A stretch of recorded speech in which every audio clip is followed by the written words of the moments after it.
I'm coming! Doctor, what is happening to me? Well, we were giving you a red blood cell transfusion this morning to replete your blood levels, and I'm worried that you may have developed a transfusion reaction. What do you mean by transfusion reaction? The nurse told me that your blood pressure dropped and you had a fever 20 minutes ago. I fear that this may stem from many reasons that collectively make up something called transfusion reactions. These are rare events occurring in 1 to 3% of all transfusions.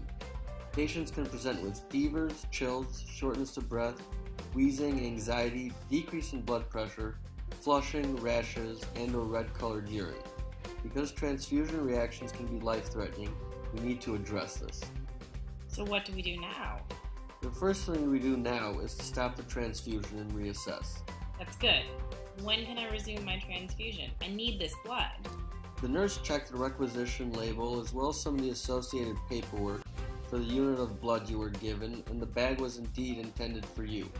So we need to figure out what caused your symptoms. There are steps we need to take to make sure the blood isn't reacting to the transfused blood. And what are those steps?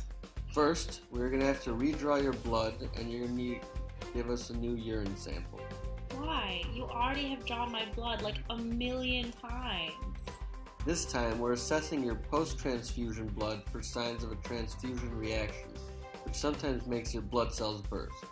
We can check for that by looking at your blood sample visually for a pink color in your plasma, which is normally clear, as well as checking for levels of substances your blood cells release. That sounds terrible.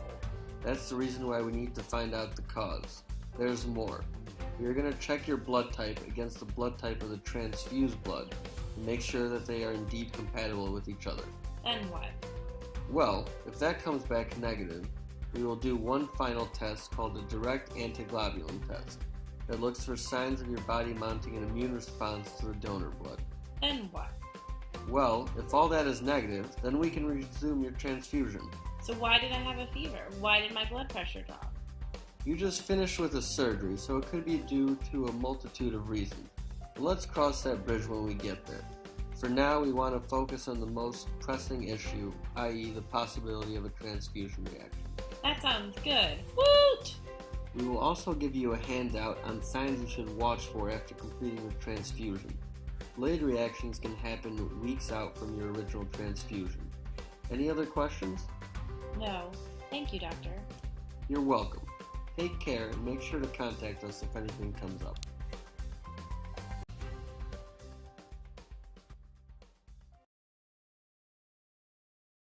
Created using Powtoon.